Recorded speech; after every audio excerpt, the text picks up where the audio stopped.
मेरा नाम air marshal A K. Singh.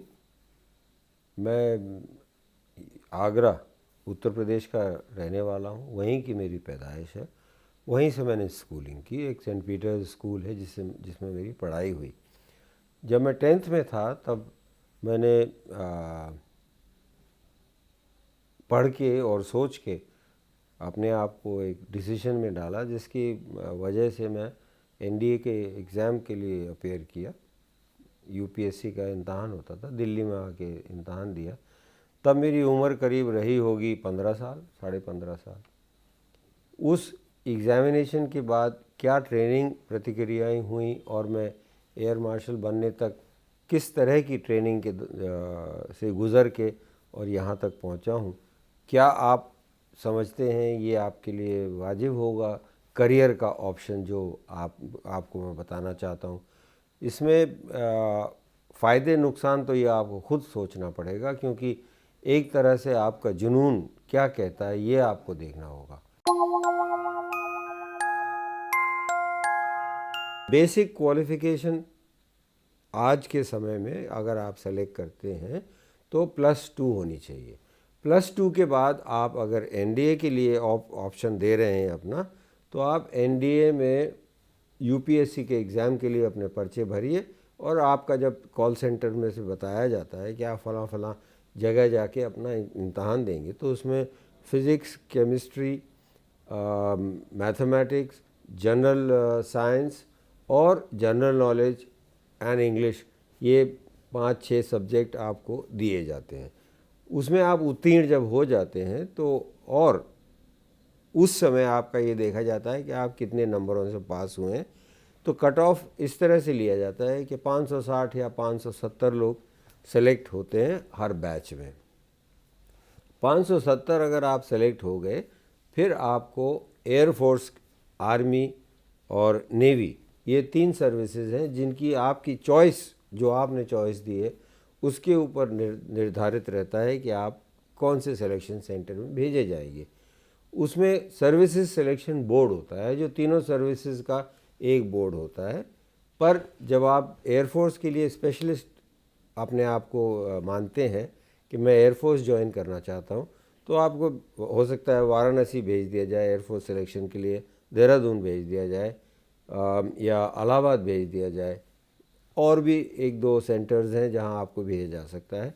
5 दिन का आपका सिलेक्शन टेस्ट होता है, जिसके अंदर आपका जनरल सर्विस ट्रेनिंग, आपका रख रखाव, आपकी देखभाल, आपका जो भी तौर तरीका है, इसकी एक तरह से आंकलन किया जाता है कि आप एयरफोर्स के लिए फ़िट हैं या नहीं हैं।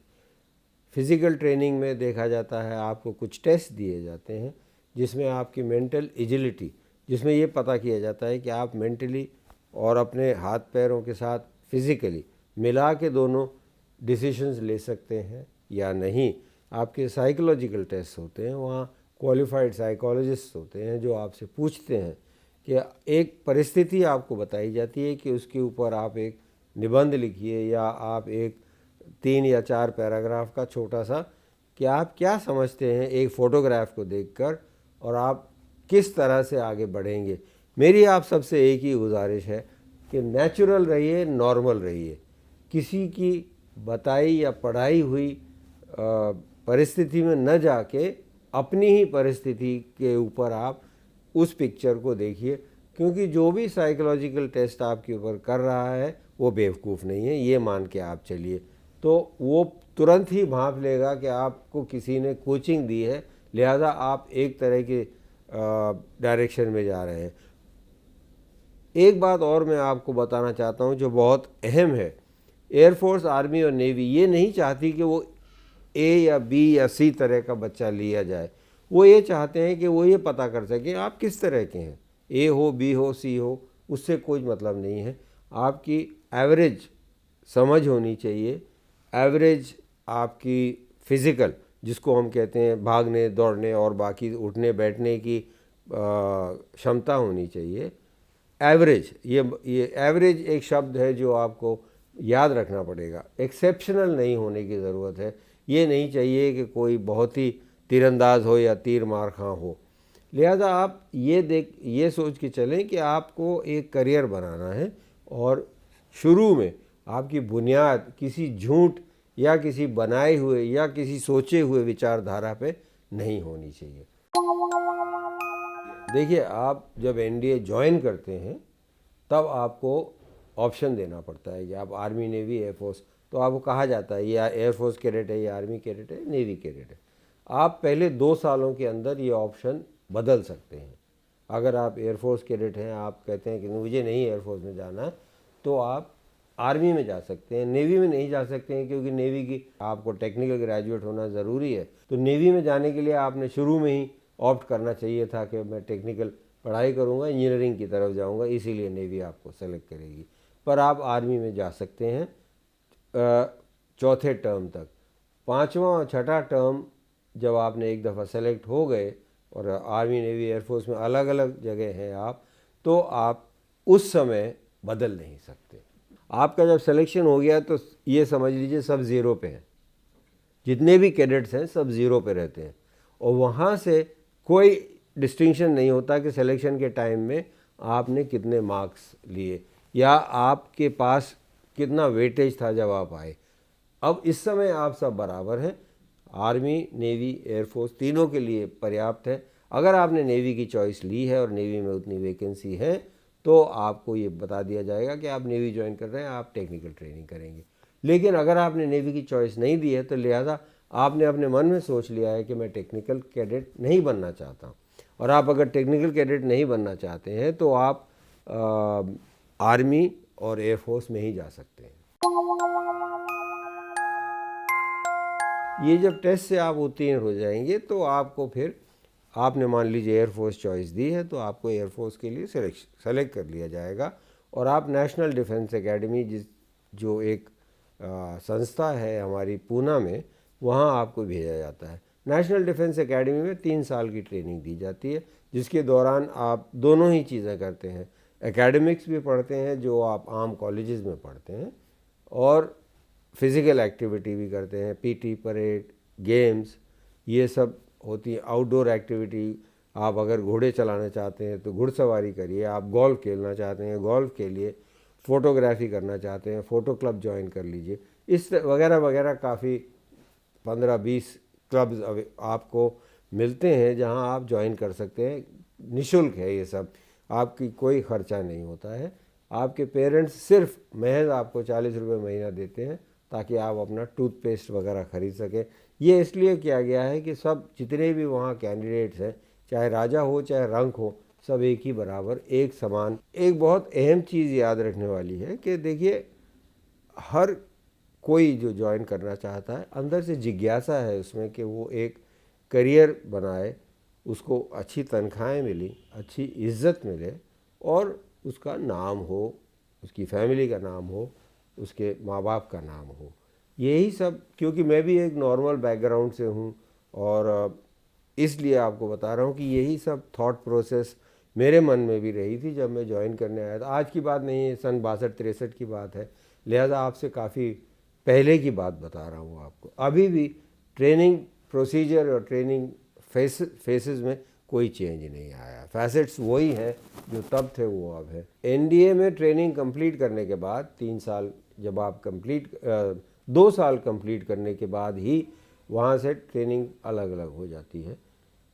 वैकेंसी के ऊपर डिपेंड करता है कितनी। जब आर्मी बताती है कि हमें इतने कैंडिडेट्स चाहिए, पर आप रोज़ ही अखबार में पढ़ते हैं कि एयरफोर्स, आर्मी, नेवी तीनों में इस वक्त ऑफिसर्स की वैकेंसी है, क्योंकि पर्याप्त मात्रा में ऑफिसर्स नहीं सेलेक्ट हो पा रहे हैं। लिहाजा ये एक चिंता का विषय नहीं होना चाहिए आपके माइंड में, सभी लोग अकोमोडेट हो जाएंगे। पर इसमें होता यही है कि एयरफोर्स में करीब 150 वैकेंसीज़ होती हैं, बढ़ा देते हैं, कभी ज़्यादा रिक्वायरमेंट हो 170 हो सकती है, 190 हो सकती हैं। आर्मी में 300 के करीब वैकेंसी होती हैं और नेवी में भी 100 के आसपास की वैकेंसीज होती हैं। तो आप जब हर छमाही का एक टाइम ट्रेनिंग का एक टर्म कहलाता है, इस तरह से आप एनडीए में 6 टर्म की ट्रेनिंग करते हैं। 4 टर्म के बाद आपको स्पेशलिस्ट ट्रेनिंग के लिए भेज दिया जाता है, तो आप एयरफोर्स कैडेट हो जाते हैं, आर्मी कैडेट हो जाते हैं और नेवी कैडेट हो जाते हैं। जब आप इन तीनों सर्विसेज के अलग अलग कैडेट हैं तो वहाँ बेसिक थोड़ी फ्लाइंग भी दी जाती है एयरफोर्स वाले को, नेवी वाले को नेवी की ट्रेनिंग दी जाती है और आर्मी वाले को आर्मी की ट्रेनिंग, टैंक्स वगैरह दिखाए जाते हैं, उनके बारे में सिखाया जाता है। और आपकी जो ग्राउंड ट्रेनिंग है, जो एकेडमिक्स हैं, वो भी अब कंसंट्रेशन हो जाता है एयरफोर्स की ट्रेनिंग, जो एरोनॉटिकल सब्जेक्ट्स हैं, फ़्लाइट रूल्स हैं, इन सब के ऊपर ट्रेनिंग होने लगती है। आर्मी के जो है, आर्मी के सब्जेक्ट्स हैं उनके ऊपर ट्रेनिंग होने लगती है। नेवी वाले नेवी के सब्जेक्ट्स में ट्रेनिंग करते हैं। एयरफोर्स के दौरान आप रेडार वगैरह पढ़ने लगते हैं जो आपने अमूमन अब तक नहीं पढ़े होंगे। तो लिहाजा आप, ताकि आपका जो आगे का सफ़र है एयरफोर्स में, आर्मी में और नेवी में, वो सुलभ हो जाए और आप आराम से उत्तीर्ण कर सकें, ये ट्रेनिंग पैटर्न होती है। 6 टर्म जब आप पास आउट होते हैं तो फिर आप अपनी अपनी अकेडमीज़ में चले जाते हैं। एयरफोर्स एकेडमी डुंडीगल है, वहाँ पे हर इंजीनियर्स भी आते हैं, CDS के कैंडिडेट्स भी होते हैं जो कैडेट्स होते हैं, और NDA वाले भी जाते हैं। तो लिहाजा आप इकट्ठे होके एक कोर्स माना जाता है। मान लीजिए एक मैं नंबर दे दूं कि ये 12वां कोर्स है या 13वां कोर्स है। अब हम सब, जैसे मेरा 97th कोर्स था एयरफोर्स का, तो हर जो भी आपको मिलेगा तो वो मुझे उसी से पहचानेगा, चाहे कहीं भी रहूं मैं, 97th कोर्स के थे ये, तो उस तरह से हो जाता है। तो आप जब एकेडमी में ट्रेनिंग कर रहे होते हैं, ऐसे ही आर्मी का, ऐसे ही नेवी का, कौन से कोर्स के हैं, आप सब इकट्ठे हो जाते हैं, तो एक तो उससे कॉमराडरी बढ़ जाती है, बॉन्डिंग हो जाती है कि हमने सब ने साथ साथ ट्रेनिंग की है। पर ट्रेनिंग अलग अलग दायरे में होती है। जो फ्लाइंग वाले हैं वो फ्लाइंग करते हैं, जो इंजीनियर्स हैं वो इंजीनियरिंग की एक्टिविटीज़ करते हैं, और जो ग्राउंड ड्यूटीज़ के हैं वो ग्राउंड के एक्टिविटीज़ करते हैं। एडमिनिस्ट्रेटिव स्किल्स हैं बहुत से, उसमें लॉय जैसे होते हैं, हमारे यहाँ लॉयर होते हैं जिनको हम जज एडवोकेट जनरल ब्रांच के मेंबर्स मानते हैं, तो वगैरह वगैरह इस तरह की आपके पास ऑप्शंस अवेलेबल हैं।